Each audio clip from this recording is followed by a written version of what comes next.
Vamos então continuar os nossos estudos. Nós estamos no capítulo 6 aqui da primeira parte. Nós estamos vendo agora a impossibilidade material das penas eternas. Nós estamos no item 18. Até aqui, o dogma da eternidade das penas não foi combatido senão pelo raciocínio. Vamos mostrá-lo em contradição com os fatos positivos que temos sob os olhos e provar-lhe a impossibilidade. Nesse item que vai do 18 ao 21, nós vamos ver o Kardec mostrando a impossibilidade das penas eternas. Segundo esse dogma, a sorte da alma está irrevogavelmente fixada depois da morte. Então, segundo esse dogma, né, de que dependendo do que a pessoa fez, ela vai ficar na eternidade no inferno, então ela está, digamos assim, neste dogma, ela está sendo escolhida, ela tem sorte ou não tem sorte, né? A gente vê a colocação de um Deus injusto, um Deus que permite algumas coisas para um e não permite para outro. Por isso que ele diz, é um dogma, né? algo criado e que não pode ser discutido, e que a alma está irrevogavelmente fixada depois da morte. É, pois, uma sentença definitiva oposta ao progresso. E nós vamos ver na questão 114 do Livro dos Espíritos, quando os espíritos colocam para o Kardec que os espíritos progridem, que nós somos criados simples e ignorantes e que nós vamos progredindo, nós vamos melhorando segundo o nosso livre-arbítrio, uns vão mais rápidos, outros vão mais devagar, mas todos nós estamos caminhando e melhorando, progredindo e aprendendo. Então, já por essa colocação dos espíritos, a gente já vê que não tem o menor sentido alguém pegar uma pena eterna por um erro que cometeu. Nós vamos cometer erros, aprender com os erros e vamos continuar. Por isso que ele diz, pois, uma sentença definitiva oposta ao progresso. Ora, a alma progride ou não? Nós vamos ver lá na 114 que ela progride. Aí está toda a questão. Se ela progride, a eternidade das penas é impossível. Porque nós estamos a cada encarnação crescendo, melhorando, nos aprimorando. Pode-se duvidar desse progresso quando se vê a imensa variedade de aptidões morais e intelectuais que existem sobre a Terra, desde o selvagem até o homem civilizado. Quando se vê a diferença que apresenta o mesmo povo de um século para outro, se admite que estas não são as mesmas almas, é preciso admitir, pois, que Deus criou almas em todos os graus de adiantamento, segundo os tempos e os lugares, que favorece algumas ao passo que destina as outras a uma inferioridade perpétua, o que é incompatível com a justiça que deve ser a mesma para todas as criaturas. Então, se Deus é justo, e Deus é justo e misericordioso, essa colocação de que algumas pessoas foram criadas para serem felizes e outras para serem infelizes, umas foram criadas boas, outras foram criadas más, não tem o menor sentido. Vocês estão escutando os passarinhos que estão fazendo, né? São os quero-queros e outros passarinhos fazendo a maior farra aqui. O som fica alto, eu sei que vocês acabam escutando, mas vamos lá. Então, essa colocação é incompatível com a lei de Deus. E nós vamos ver na questão 804 do Livro dos Espíritos, quando o Kardec pergunta: por que Deus não deu as mesmas aptidões a todos os homens? Os espíritos respondem: Deus criou todos os espíritos iguais, mas cada um viveu mais ou menos e, consequentemente, aprendeu mais ou menos. Por quê? Porque Deus não para de criar. Então, nós temos espíritos mais velhos, que foram criados há mais tempo, e temos espíritos mais novos, criados há menos tempo, aqui na Terra. Nós estamos, estamos juntos né? Mas somos diferentes uns dos outros, de aprendizado, de entendimento, de frequência, de luz, de energia, de peso, de conhecimento. E é por isso que a gente aprende tanto estando encarnado. Por causa dessa diferença, a gente aprende com o diferente. Por isso que ele coloca aqui, mas cada um viveu mais ou menos e, consequentemente, aprendeu mais ou menos. A diferença está no grau de sua experiência e em sua vontade, que é o livre-arbítrio. É a vontade de querer melhorar, é a vontade de querer crescer, que vai mudar toda a questão. Nós vamos ver lá o capítulo 2 do livro Pensamento e Vida, nós temos aqui no canal, é só ir na playlist, onde Emmanuel está falando da vontade. É a vontade que vai catapultar a gente lá para frente. Depende da nossa vontade, e que é o livre-arbítrio. Devido a isto, alguns se aperfeiçoam mais rapidamente, o que lhes dá aptidões diversas. A variedade de aptidões é necessária para que cada um possa contribuir com os desígnios da providência, da providência divina, no limite do desenvolvimento de suas forças físicas e intelectuais. O que um não faz, o outro faz. Dessa forma, dessa forma, cada um desempenha a sua função útil. Então, é importante que a gente entenda que cada um tem a sua função, temos que ser úteis, mas a questão da pena eterna seria colocar-nos um Deus injusto, e não é o caso, Nós temos um Deus justo e misericordioso. O item 19. É incontestável que a alma atrasada intelectual e moralmente, como dos povos bárbaros, e aqui a gente precisa fazer um senão, porque é uma ideia eurocentrista da época de Kardec, de que a Europa eram povos mais civilizados, a África eram povos bárbaros, e hoje nós sabemos que isso não tem o menor sentido. Não tem cabimento esse tipo de colocação, era uma ideia comum na época. Nós sabemos que a gente pode pegar, por exemplo, numa aldeia indígena, povos que têm pouca cultura da ciência, nenhuma cultura da modernidade, mas podem sim ter uma sabedoria imensa. Nós vamos ver chamados selvagens, na Amazônia, por exemplo, onde todas as crianças são cuidadas por todos, porque são filhos de todos, são responsabilidade de todos, onde todos dividem o que têm, onde todos trabalham juntos. Então eles estão moralmente, e espiritualmente muito mais adiantados do que nós, civilizados, que vemos crianças passando fome na rua e isso não toca o nosso coração. Então, vamos botar umas aspas aqui nesses bárbaros, porque é uma questão de conceito da época.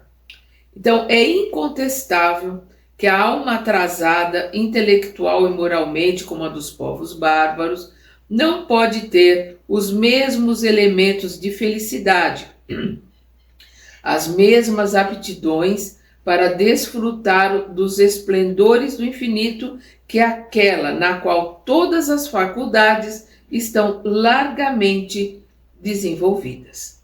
Se, pois, essas almas não progridem, não podem, nas mais favoráveis condições, gozar perpetuamente, senão de uma felicidade, por assim dizer, negativa. Quer dizer, não teria sentido se a alma não progredisse, se não houvesse a reencarnação. Então, aquele que é selvagem hoje, ele realiza determinadas coisas conforme a sua cultura, conforme a tribo que ele vive, ele vai para o inferno, ele não tem possibilidade de progredir, enquanto aquele que nasceu na Europa e tem livros, tem conhecimento, tem uma série de coisas, tem a possibilidade de se melhorar pelo conhecimento, não vai ser dada essa possibilidade para aquele que não tem esse conhecimento? Não tem o menor sentido, é o que o Kardec está colocando aqui. Essa questão da pena eterna não tem sentido, ela não se sustenta. Chega-se, pois, forçosamente para estar de acordo com a rigorosa justiça, a esta conclusão de que as almas mais avançadas são as mesmas que eram as atrasadas e que progrediram. As que hoje estão numa posição melhor, né, em termos de conhecimento e de sabedoria, foram ontem espíritos mais atrasados, com menos conhecimento, menos sabedoria, que estão progredindo. Nós estamos progredindo a cada encarnação. Mas aqui tocamos na grande questão da pluralidade das existências, né? Na questão da reencarnação, como o único meio racional de resolver a dificuldade. Entretanto, dela faremos abstração e reconsideraremos a alma em uma só existência. Então ele está colocando aqui, ele está usando o argumento dos dogmáticos, daqueles que colocam a existência do céu e do inferno, né? E o Kardec está aqui o tempo todo provando que não existe nem céu nem inferno. Nós fazemos o nosso céu e nós fazemos o nosso inferno, seja encarnados ou seja desencarnados. Mas ele vai abstrair, ele vai deixar de lado a questão da reencarnação. E aqui nós vamos ver a questão 967, né, 968 do Livro dos Espíritos. Na 967, o Kardec pergunta: em que consiste a felicidade dos bons espíritos? Eles respondem: em conhecer todas as coisas, em aprender, em progredir, em conhecer tudo, aprender tudo que este planeta tem para nos ensinar.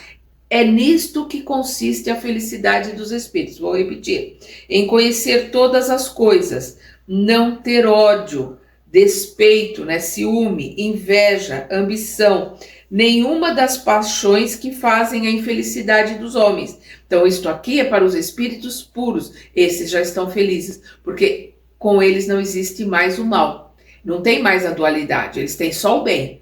Já transmutaram, né, já modificaram, não existe mais neles a dualidade, como acontece conosco. O amor que os une, que é o amor verdadeiro, porque Deus é o amor incondicional, é, para os espíritos, a fonte de uma felicidade suprema. Eles não têm as necessidades, os sofrimentos, tampouco as angústias da vida material. São felizes pelo bem que fazem. Então, a felicidade vem pela alegria do bem que fazem. E na 968, o Kardec pergunta: colocais a ausência de necessidades materiais entre as condições de felicidade para os espíritos, né? De não ter nenhuma necessidade, não ter nenhum apego. Mas a satisfação dessas necessidades não é uma fonte de gozos para o homem. O Kardec está colocando, mas não é uma fonte de felicidade quando a gente satisfaz uma necessidade, quando come, quando tem fome, quando compra alguma coisa que tem vontade, que está desejando. E aí os espíritos respondem: sim, o gozo, né, a felicidade, a alegria dos animais. O prazer que os animais sentem de ter a sua satisfação resolvida, atendida na hora que eles querem. Então, olha como os espíritos respondem: sim, o gozo dos animais. E quando não pode satisfazer essas necessidades, é uma tortura. Então, nós temos a questão do sofrimento e da tortura por causa desses desejos, dessas necessidades que nós criamos, que na realidade não são verdadeiras. Porque muito das coisas que a gente vai correr atrás, muito das coisas que a gente acha que precisa, muito das coisas que as pessoas se endividam para poder ter, elas não são necessárias. São supérfluos que o marketing, que a sociedade, essa sociedade capitalista com marketing, com uma propaganda muito forte, faz com que a gente tenha necessidades de coisas que não são necessárias. E que não são elas que vão nos fazer felizes. Enquanto a gente não entender isso, nós vamos continuar no mundo de ilusão, nós vamos continuar perdidos aqui, que nem o cachorro correndo atrás do rabo. Desmaia de cansaço e não sai do lugar. a questão de número 20. Eis como se vê tanto um jovem de 20 anos ignorante, de instintos viciosos, negando Deus e sua alma, entregando-se à desordem, cometendo toda espécie de falta. Então ele coisa aqui, eis, como se vê tanto, né? Como acontece em tudo quanto é lugar. Um jovem de 20 anos, ignorante de instintos viciosos, negando Deus e sua alma, entregando-se à desordem, cometendo toda espécie de falta. A gente vê isso em todos os lugares. Entretanto, esse jovem, se encontra em um meio favorável. Trabalha, se instrui pouco a pouco, se corrige e finalmente se torna piedoso, sendo modificado pelo meio. Porque sim, nós somos modificados pelo meio e nós modificamos o meio também. É um círculo vicioso se esse meio for ruim e é um círculo virtuoso se esse meio for bom. Vai depender do meio, vai depender de quanto nós estamos ali trabalhando para que esse meio se modifique para melhor e o quanto nós estamos trabalhando para que nós nos modifiquemos para melhor. Então esse jovem trabalha, se instrui pouco a pouco, se corrige e finalmente se torna piedoso. Não é um exemplo palpável do progresso da alma durante a vida e que se vê em todos os dias casos semelhantes? Nós temos Paulo de Tarso, que começou como Saulo, mandando apedrejar Estevão, um homem orgulhoso, né? Um homem vaidoso. Nós temos aqui no canal o livro Paulo Estevão, é só ir lá na playlist. Nós vamos ver que depois se transforma em Paulo e passa a ser o apóstolo dos gentios. É graças a ele que nós temos o cristianismo hoje conosco. Nós temos Santo Agostinho, que a sua mãe Mônica lutava o tempo todo tentando modificá-lo porque ele era mulherengo, beberrão, dava um monte de trabalho para ela vivia orando, vivia pedindo para que ele se modificasse. Quando ele caiu em si e se modificou, basicamente ele foi modificar e foi trabalhar nos alicerces, foi trabalhar justamente contra muitos dogmas sem razão, sem sentido da Igreja Católica. Né? Os escritos, as colocações, os pensamentos, as ideias de Santo Agostinho são transformadoras, mas ele começou como um jovem rebelde. Então, se não fosse essa oportunidade de se modificar, a gente não teria razão pela qual estar aqui. Nós estamos aqui justamente por essa oportunidade que nós temos de nos transformarmos e de nos modificarmos, através do aprendizado, através do tempo, né? E através da nossa vontade, das nossas escolhas, do nosso livre-arbítrio. E aí ele coloca aqui que esse jovem se torna piedoso. Não é um exemplo palpável do progresso da alma durante a vida e não se vê em todos os dias casos semelhantes? Esse homem morre santamente em uma idade avançada e naturalmente a sua salvação está assegurada. Mas qual teria sido a sua sorte se um acidente o tivesse feito morrer 40 ou 50 anos mais cedo? Quer dizer, se ele desencarnasse 50 anos mais cedo, ele não teria tido a oportunidade de aprender e de se modificar. Aí ele seria condenado ao inferno eterno, não teria mais a chance de aprender. Não tem sentido. É isso que o Kardec está colocando. Mas qual teria sido a sua sorte se um acidente o tivesse feito morrer 40 ou 50 anos mais cedo?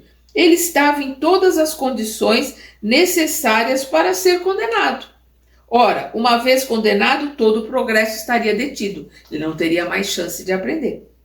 Eis, pois, um homem salvo porque viveu longo tempo, e que, segundo a doutrina das penas eternas, teria se perdido para sempre se tivesse vivido menos, o que poderia resultar de um acidente fortuito. Desde que a sua alma pôde progredir em um tempo dado, por que não poderia progredir no mesmo tempo depois da morte? Se uma causa independente da sua vontade lhe impediu de fazê-lo durante a sua vida, por que não podermos continuar aprendendo, melhorando e nos transformando depois da morte? Quer dizer, a pena do inferno eterno tira a possibilidade de se aprender no plano espiritual. Enquanto a doutrina da reencarnação, os ensinamentos que os espíritos nos trazem através de Kardec, nos mostra que a evolução é em dois mundos.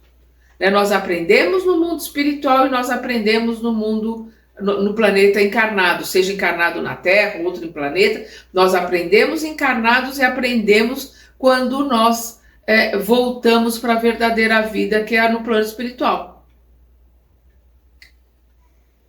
Porque Deus ter-lhe-ia recusado os meios, o arrependimento, embora tardio, teria ocorrido a tempo. Mas, se desde o instante de sua morte uma condenação irremissível, quer dizer, que não pudesse voltar atrás, o atingisse, seu arrependimento teria sido infrutífero pela eternidade e sua aptidão para progredir destruída para sempre. E aqui nós vamos lembrar uma questão que eu lembro sempre, que eu estou sempre falando sobre ela, que é a questão 909, quando Kardec pergunta: o homem sempre poderia vencer as más tendências através dos seus esforços?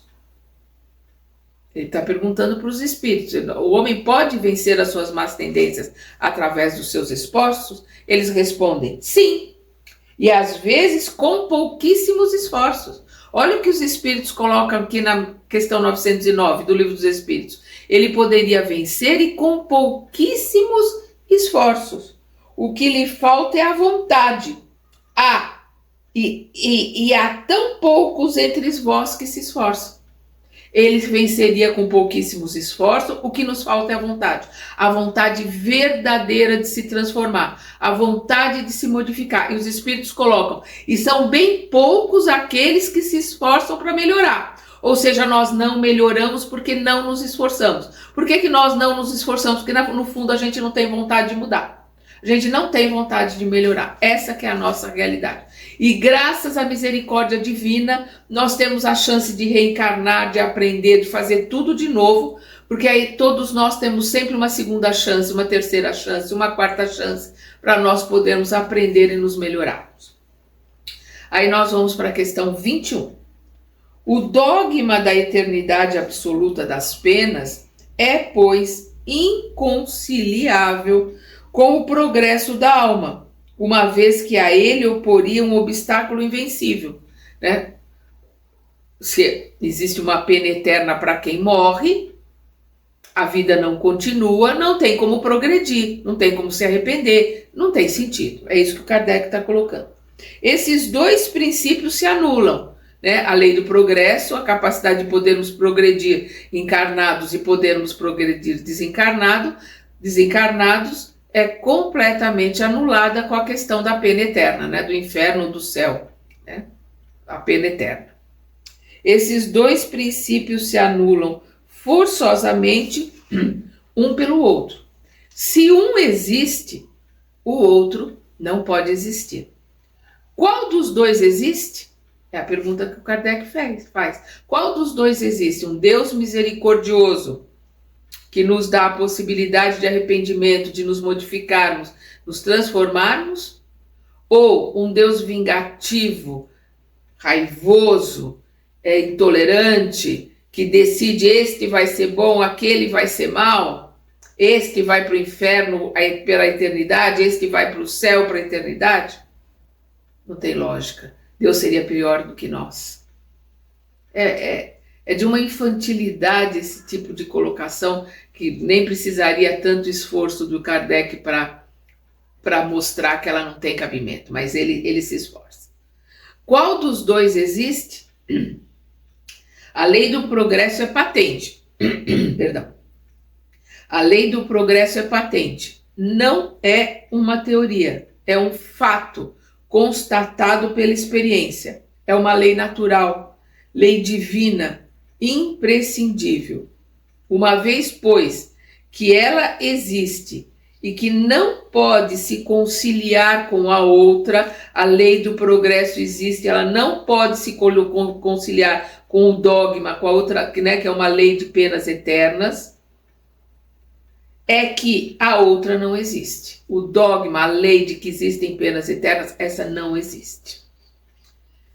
E que, perdão, ela, uma vez, pois, vou voltar aqui. Qual dos dois existe? A lei do progresso é patente. Não é uma teoria, é um fato constatado pela experiência, é uma lei natural, lei divina, imprescindível. Uma vez, pois, que ela existe e que não pode se conciliar com a outra, é que a outra não existe. Se o dogma da eternidade das penas fosse uma verdade, Santo Agostinho, São Paulo e muitos outros não teriam jamais visto o céu se tivessem morrido antes do progresso que trouxe a sua conversão. Quer dizer, se Paulo tivesse desencarnado como Saulo, ele estaria no inferno. Santo Agostinho tivesse desencarnado como Agostinho, ali filho da Mônica, rebelde, ele teria ido para o inferno? Não tem sentido, porque todos eles tinham essa potencialidade, né? Nós vamos ver que Jesus fala para ai, me fugiu agora o nome do irmão que está lá em Damasco, que Jesus pede que vá se encontrar com Saulo, né? Porque Saulo está cego e ele vai curar a cegueira de Saulo, e aí Jesus coloca para ele que Saulo é um vaso escolhido. Então,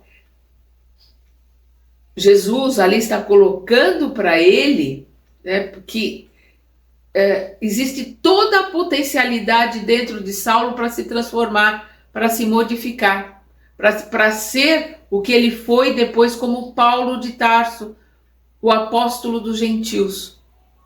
Um homem completamente modificado. A semente já estava em Agostinho, filho da Mônica, que se transforma conforme a Igreja Católica em Santo Agostinho.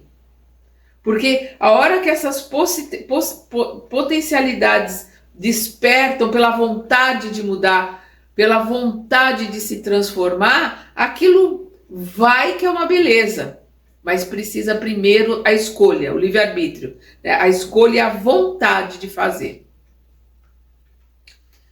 A esta última assertiva, responde-se que a conversão desses santos personagens, e vamos lembrar aqui que a Igreja Católica coloca como santo aquele que fica lá no céu numa nuvenzinha que não precisa fazer mais nada, enquanto a palavra santo quer dizer aquele que é apartado, aquele que é diferente, e nesse sentido esses espíritos realmente foram diferentes para o seu tempo e para a sua época e fizeram diferença, mas não estão parados numa nuvenzinha, continuam o seu processo, porque continuam reencarnando, continuam aprendendo, porque eles também vão caminhando para chegarem a ser espíritos crísticos. Depois que forem espíritos crísticos, vão continuar o seu processo de aprendizado e elevação, como o de Jesus continua. E continuará sempre. Nós aprenderemos, trabalharemos, estudaremos pela eternidade. Então, a esta última assertiva, responde-se que a conversão desses santos personagens não foi um resultado do progresso da alma, mas da graça que lhes foi concedida e pela qual foram tocados. Quer dizer, colocando-se que, não foi à vontade, colocando-se que não existe esse progresso, então foi uma graça, né? A graça é uma bênção, uma luz, né? Um toque de Deus. Eles foram escolhidos por Deus. Quer dizer, não bate, né? Não tem sentido, porque aí a gente coloca um Deus injusto. Mas aqui é fazer um jogo de palavras. Se fizeram o mal e mais tarde o bem, é que se tornaram melhores. Então, aqui o que ele está colocando é um jogo de palavras. Por quê? Porque essa graça não foi concedida de graça, não foi concedida aleatoriamente. Essa graça foi conquistada por eles com a mudança que eles realizaram neles, com a transformação que eles fizeram de dentro para fora, com a escolha que fizeram, com o esforço que fizeram, com a vontade que tinham de se transformar. Então, se fizeram o mal e mais tarde o bem, é que se tornaram melhores. Então, progrediram. Deus lhes teria, pois, um favor especial concedido à graça de se corrigirem? Quer dizer, foi um favor especial de Deus ou foi uma conquista? É o que o Kardec está perguntando. Por que a eles e não a outros? É sempre a doutrina dos privilégios. É sempre achar que Deus escolhe um em detrimento do outro. Isso não existe. Deus é justo e misericordioso. Somos todos iguais. Fomos todos criados iguais, simples e ignorantes. Temos todos as mesmas chances. Nós é que modificamos o nosso caminho através das nossas escolhas e da nossa vontade de nos transformar e de nos modificarmos. Uns com mais vontade vão mais rápido, outros com uma indolência, uma certa preguiça, vão mais devagar, e tem aqueles que ficam parados por séculos e séculos sem sair do lugar. É uma escolha nossa, depende de nós, é o nosso livre-arbítrio. Então a gente precisa parar e pensar, será que eu estou parado no tempo e no espaço? Ou eu estou andando devagar? Se eu estou andando devagar é melhor do que estar parado. Mas se eu puder, com a minha vontade, com o meu esforço, acelerar esse progresso, por que não? Por que não? Depende de nós. Depende da nossa vontade. Ele continua aqui. É sempre a doutrina dos privilégios, incompatível com a justiça de Deus e seu amor, igual para com todas as suas criaturas. Deus ama a todos nós da mesma forma. Somos todos seus filhos. Somos todos irmãos e somos todos iguais. Segundo a doutrina espírita, de acordo com as próprias palavras do Evangelho, do Evangelho do Cristo, com a lógica e a mais rigorosa justiça, o homem é o filho de suas obras durante esta vida e depois da morte. Nós vamos ver na Boa Nova, no Evangelho do Cristo, quando ele coloca que nós seremos julgados pelas nossas obras. Conhecereis a árvore por seus frutos. São as colocações que Jesus coloca. Não importa se é protestante, católico, espírita, budista, judeu. O que importa são as obras, o que importa é o que faz, o que importa é como vive. É isto que importa, é isto que vai fazer a diferença. Se for um ateu e uma excelente pessoa, ótimo. A hora que se desencarnar vai estar nos melhores lugares. Se for um espírita, um católico, um protestante, cheio de dogmas, cheios de preconceito, cheios de empáfia, de orgulho, apontando o dedo para o outro, se achando melhor, achando que sabe mais, está ferrado. Vai com seus iguais, a hora que desencarnar, vai estar com seus iguais que vão estar apontando o dedo para ele, que vão estar ali na empáfia, vão estar no orgulho, chafurdando na lama, chafurdando na sua própria ignorância. Mas todos nós temos a chance de mudar e de aprender. É aí que está a misericórdia de Deus. Mesmo o criminoso mais perverso, ele com certeza vai ser um anjo um dia, porque esta é a determinação de Deus. Nós somos criados, átomos, uma célula, um átomo. Então nós vamos na questão 540 do Livro dos Espíritos, nós vemos isso, nós vamos do átomo ao arcanjo, ou seja, daquela minúscula partícula com a qual nós fomos criados, que é o átomo, nós vamos passar por todos os estágios, mineral, vegetal, animal, hominal, e chegaremos à angelitude. Isto é uma determinação de Deus. O tempo que isso vai demorar é que depende de nós. Mas isto é sim uma determinação de Deus. Então, o homem é o filho de suas obras durante esta vida e depois da morte. Não deve nada ao favor. Não existe favor. Não existe nada de graça. Não existe almoço grátis no mundo, no universo. Em nenhum plano. Tudo que nós temos é conquista nossa. Nada vem de graça. Tudo vem através do estudo, do trabalho, do esforço, da vontade de se modificar. Então, não deve nada ao favor. Deus o recompensa pelos seus esforços e pune-o pela sua negligência tão longo tempo quanto seja negligente. Ou seja, qual é a nossa punição de Deus? Ficarmos parados no tempo e no espaço, se formos negligentes, se formos preguiçosos. Pela lei de ação e reação, que é a lei universal de Deus e imutável, tudo aquilo que nós enviarmos para o outro, receberemos de volta. Então eu falo, nossa, mas Deus está me castigando. Deus não tem nada a ver com isso. Deus não tem nada a ver com isso. Ele não castiga, ele ensina através do tempo. Agora, se eu mandei uma pedra na direção do outro, eu vou receber uma pedrada com a mesma força e intensidade que eu enviei. Se eu enviei com toda a minha força, eu vou receber ela de volta com a mesma força que eu enviei. Deus não tem nada a ver com isso. É a lei de ação e reação. Se eu enviei amor, se eu enviei as melhores energias que eu tenho para alguém, eu vou receber de volta também as melhores energias, os melhores sentimentos que eu enviei, eu recebo de volta.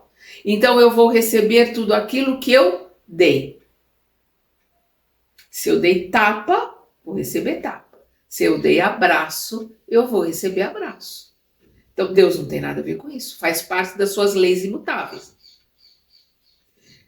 A questão do aprendizado depende de mim, da minha escolha, depende da minha vontade. E a dor, o sofrimento pelo qual eu passo, encarnado ou desencarnado, depende da minha escolha, da minha vontade, dos meus atos, dos meus sentimentos, dos meus pensamentos. Tudo depende de mim, porque Deus já nos deu tudo. Ele já nos colocou à nossa disposição as energias que nós precisamos para poder criar um mundo melhor ou pior. Vivermos de uma forma mais feliz ou infeliz. Tudo isso está nas nossas mãos, ele já nos deu. O caminhar para voltarmos ao Pai depende de nós e a gente precisa parar de ser criança. A gente precisa parar de achar que vai vir uma fada madrinha com uma varinha de condão e vai fazer o que eu quero. Não. Vai acontecer comigo aquilo que eu plantei. Eu plantei, eu vou colher. Eu vou melhorar se eu me esforçar, se eu trabalhar para isso. Eu vou ficar parado no tempo e no espaço se eu ficar me vitimizando. Ó dia, ó vida, ó azar. Olha o que aconteceu comigo. Se eu me achar vítima, eu vou ficar parada no tempo e no espaço. Porque não existe vítima neste planeta. Tudo que nos acontece neste planeta e no plano espiritual faz parte da lei de ação e reação, que é a lei imutável de Deus. E no nosso próximo estudo, nós vamos continuar com a doutrina das penas eternas, fez sua época. Ele vai colocar, vai mostrar que esta época dessas colocações, nós paramos aqui na questão, no item 21. Começaremos o item 22 no nosso próximo estudo.